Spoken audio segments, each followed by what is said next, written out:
Greetings, everyone, and welcome to Anime Night in the Dojo. Today's featured show, Sakamoto Days, Season 1. Yep, Sakamoto Days, Season 1, Episode 21. Welcome back to the dojo. I'm Ryu. That's Age. We're back for more Anime Night in the dojo. And, well, after last week, we got more on her and her madness and her almost dying over the fact that she had to save her Sakamoto doll. And I forget her name. I don't think it... No. Akira was the niece, because we confirmed that it was the whole aunt thing last week. That's just okay. We got her name. Yeah, we got her name, but yeah, too many names right now. We got the fact that they're VRing, basically controlling the one guy as their like mole to like, you know, do whatever it is they're trying to do. So we got that. That was cool. We have like the fight going on with them right now. Shin overtaxed himself, but luckily he has backup. And Sakamoto's still in Minecraft Town. Now Toramaru. Now? Okay. So, yeah. Bunch of interesting stuff going on. We're setting up the school arc, which is probably going to be a thing. A couple more of the instructors are dead. Well, one is definitely dead, because they took a bullet through the brain. Another got... another guy... Did the guy's body... Was it the guy's body that got used as a projectile to take out the sniper? Yeah.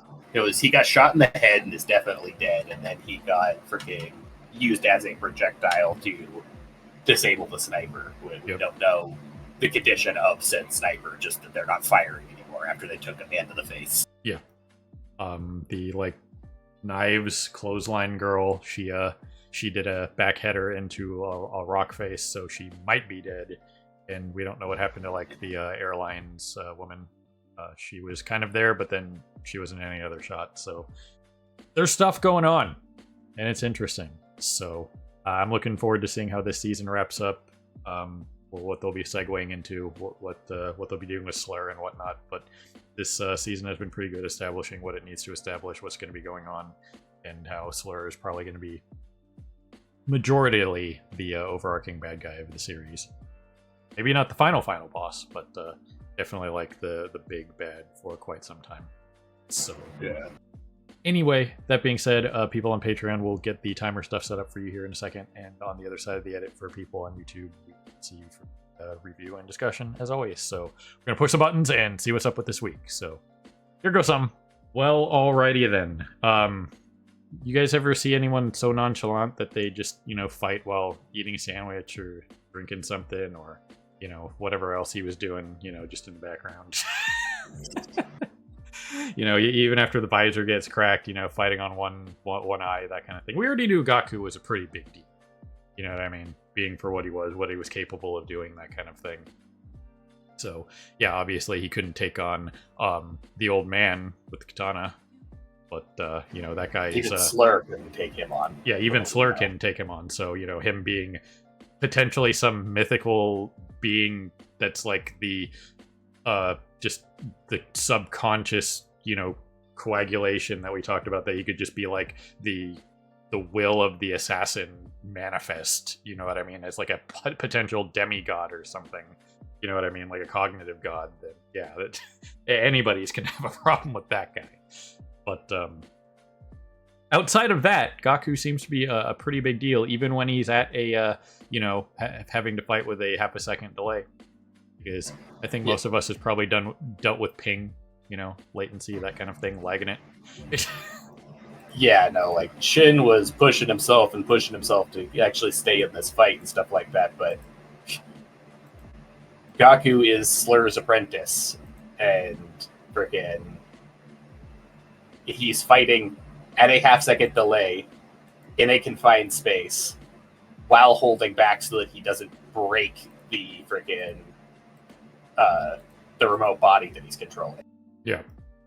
So that takes a lot of discipline and control. So that was another thing that was on display there. You know, you could call him, you know, kind of rash or whatever, but he was holding back enough to not break the body. And then you saw what happened when he went all out, was he immediately broke the body up into the point where, you know, you can keep breaking the body up into a point, but then, you know, eventually the remote is just going to be toast, you know what I mean? So, yeah. That is what it is, but we talked a little bit about this guy at the end of the reaction. This is the first time we've seen something this kind of sound user. You know what I mean? Usually it's like Jiro from MHA, or any other sound-based anything. You know what I mean? Something like that. They weaponize sound in a certain way, or even if they're very good at like detecting stuff with like hearing, that kind of thing. It's not like this. This was like just like any kind of character that can copy, like Kakashi. He's the easiest one to just kind of like point out, like being the copycat ninja. Is instead of like being able to do what he does, he's copying the muscle movements and the sound the body makes to be able to copy that sound effect in his body and copy it that way, which is absurdly precise hearing. You know what I mean? Yeah, so usually sound-based characters, they use a sound offensively, like say Krona or President Mike. Yeah, or Mike, yeah. Or Jiro. But then you have the characters who are just hearing focused in general, where like they're just very good at picking up things that other people would miss, or even could go as far as, predicting people like he was doing. Yeah. But yeah, this is the first time I've seen an example of someone doing the mimicry through sound, which, yeah, it's basically he sits there and he focuses on all of the little sounds that the person's body makes while they're performing the moves. And by breaking down the sounds and knowing every little possible thing that they've done, he can then imitate it because he knows exactly what they did, so therefore he can do it himself. Right. And to me, like, since we bring up Hunter x Hunter a lot, this definitely feels like a Hunter ability. You know what I mean? It feels like it's straight out of like a Hunter x Hunter ability, because they have all kinds of like very unique and interesting abilities in the world of Hunter x Hunter. And yeah, when he did this, I was just like, are we in the wrong show? Yeah, the whole thing with Nen is that like Nen is only as strong as the limitations you put on it. So something like this, where it's just like, yeah, I can perfectly mimic any other person's physical movements, but I have to sit here for like 5 minutes and listen to everything that they do first. Right. Which in a one-on-one fight, you can't really do that. I mean, it's great. It's a great thing for like an assassin, because you can stake the person out and listen to them before you make your move. Yeah. But absolutely. in a just straight one-on-one fight where the person's already aware of you, you can't really use it. Yeah, like in the situation that he's in currently, then yeah, he needed Shin to like buy time for him. But like you said, for an assassin ability, why he gets on the special recommendation is that right there. You're not, as an assassin, you're not going to make yourself known until you're actually going to make the hit. So he can scout as long as he wants until he, if he has to perfectly copy somebody or whatever. You know what I mean? So yeah, he has a very good ability to sneak into places because he can perfectly mimic someone else's mannerisms. And then if it's someone who could potentially fight back, he can easily just loiter nearby and listen to them until he's got enough to know everything about them to be able to go into the fight with a massive advantage. Yep. So that was pretty cool. I enjoyed that. Hopefully he survives and we get a little bit more on him. But the hit that he took, you get a chunk taken out of your side here. It's not going to be great, but probably not fatal for a fairly strong character like that, but still going to be a problem. Yeah, it was probably fine because it was just his lower side. Like, it depends on really just what organs were hit. Like if it glanced its lung, that's dangerous. If it hit like its liver, that's potentially lethal. It just depends. Right. But he's a pretty big guy, so chances are it was just muscle. Yeah, muscle, maybe a little bit more just like jacket, you know what I mean? Maybe you got like just, typical like, just a little bit on his side, like maybe his ribs or something kind of deal. So we'll just have to see what the deal is with that.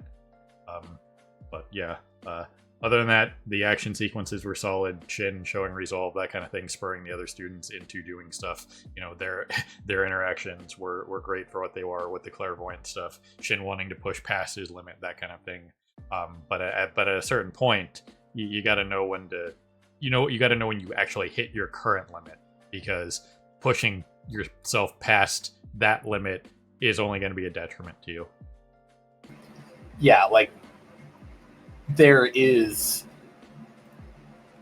merit to being able to push yourself,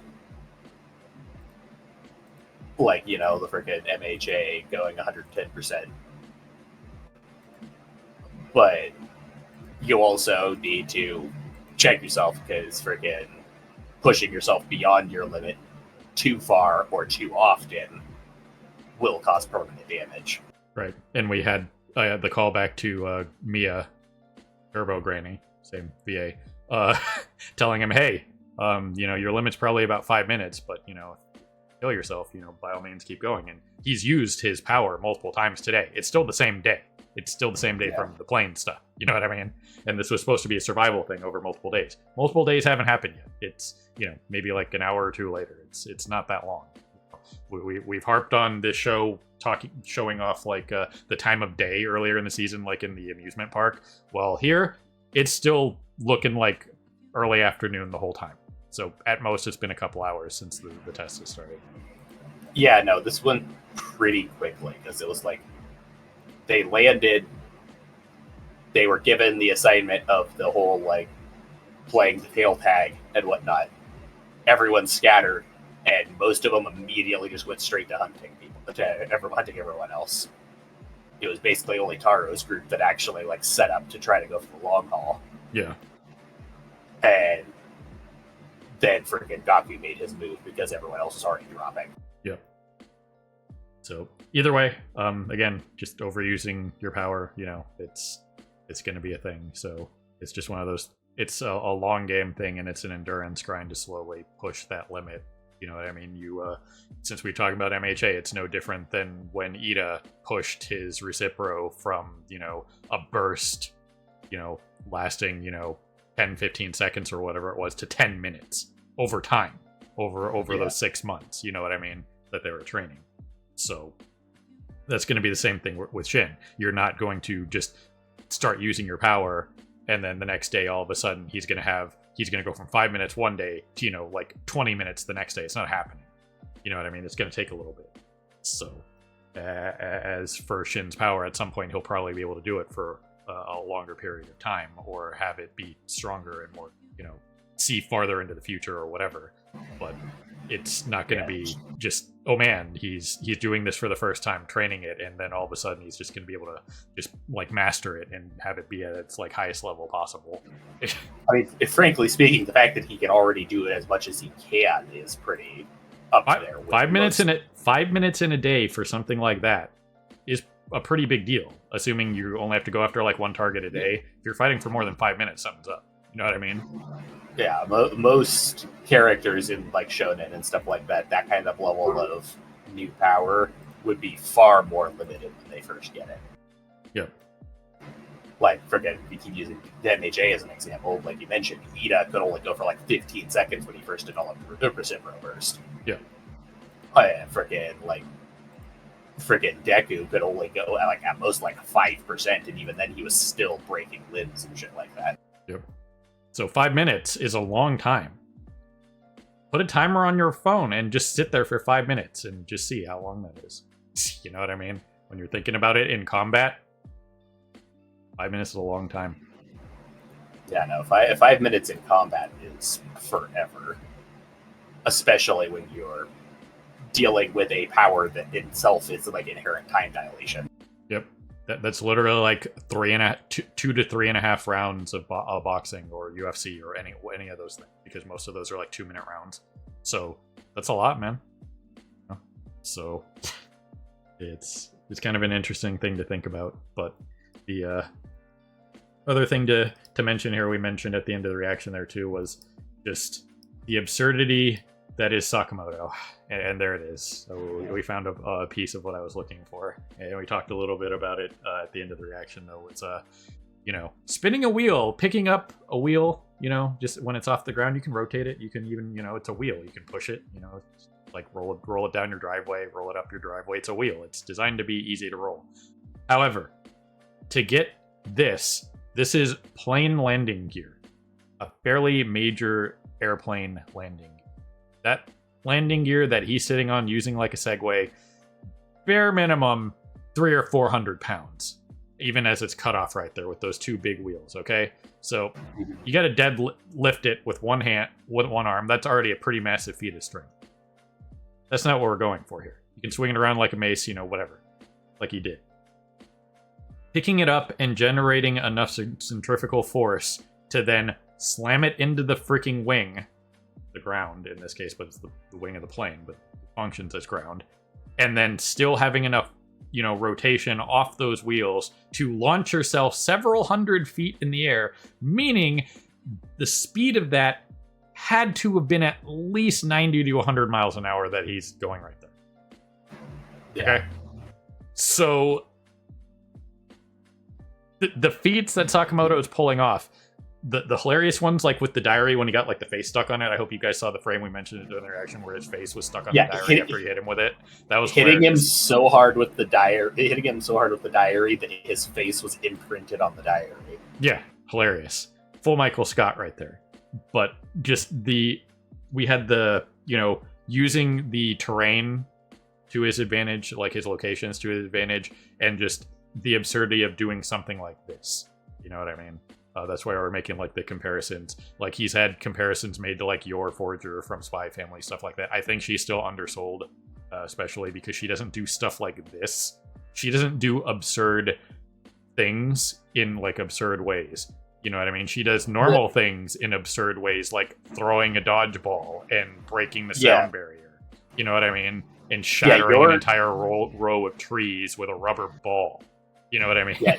Yor gets heavily downplayed by her setting because, like, Sakamoto is put in a ridiculous setting where he can be ridiculous. Yeah. Yor is the individual ridiculous character in a normally fairly realistic setting.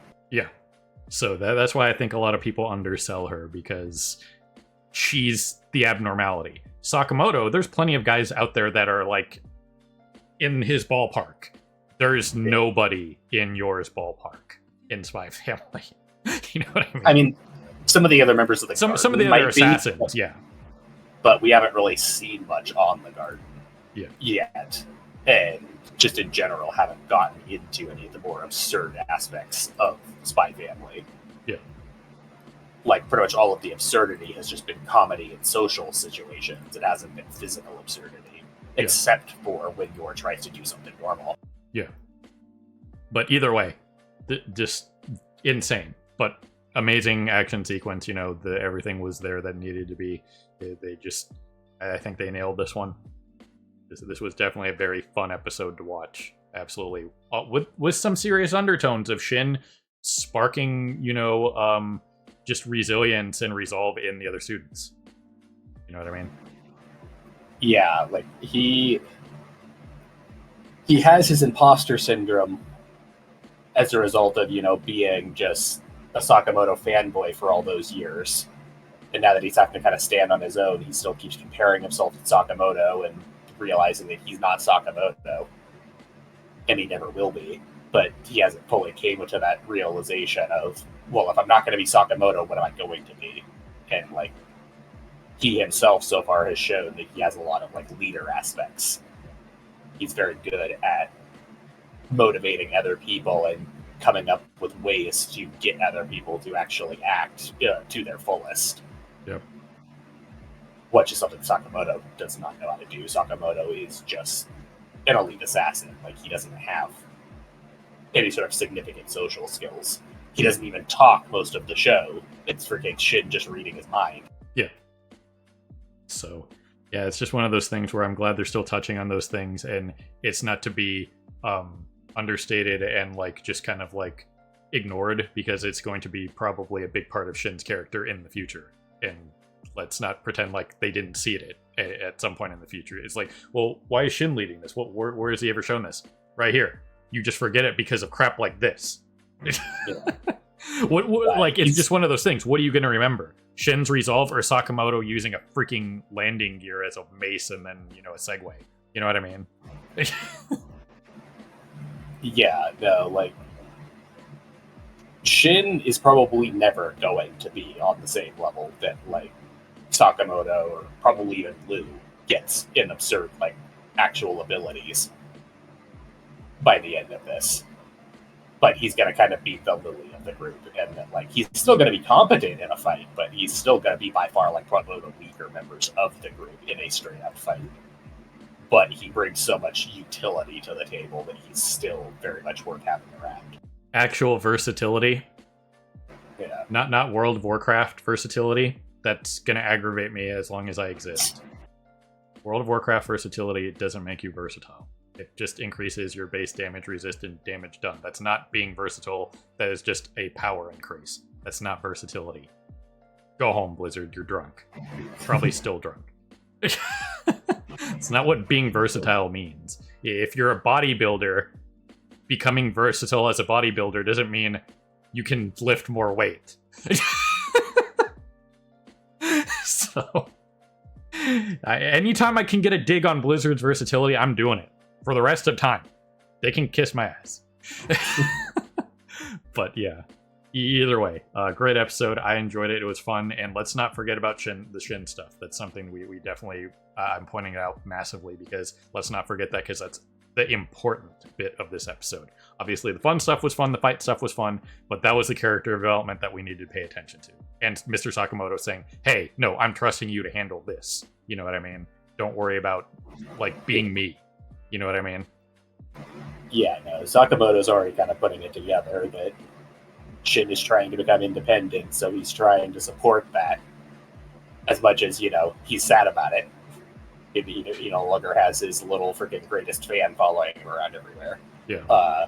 But yeah, no, he understands that Shin's power is more in the social aspect and the mental aspect than just being the raw fighter who fights the big boss. Yep. So those are the undertones that you got to pay attention to for character development, and it's always one of those things where you kind of have to, like, pull it back after seeing the absurd fun action sequence and be like, hey, this stuff over here was still very important. Let's not forget it. So anyway, my allergies are murdering me. I've been holding back sneezes for, like, the better part of an hour now, so I don't want to subject that to anyone. So I'm good for this one. You got anything else, Age? Not particularly. Like I said, I'm pretty sure at this point we're just going to go into setting up for the actual exam arc for next season, and it's just going to be that, like, all the major characters here are just going to pass because they were, even if they didn't defeat him, Sakamoto did. They were still fighting someone who was bodying the instructors, and therefore, like, proving that they're at least competent enough to be close to the instructor's level, if not better than them. Right. So it will be interesting to see how they wrap up the season next week, and then we'll talk about it. So, yeah, ladies and gentlemen, people of YouTube, beyond however you're watching, we always appreciate you stopping by and hanging with us in the dojo for more anime night in the dojo. And this was Sakamoto Days, Season 1, Episode 21. We got one more to go. So have a good morning, evening, afternoon, whatever it is for you. Have a good one. See you next time. Hey everyone, Victoria here. If you enjoyed the video, please consider pushing those like and subscribe buttons. Your support is greatly appreciated. Thanks again for your time, and we hope to see you again in the future.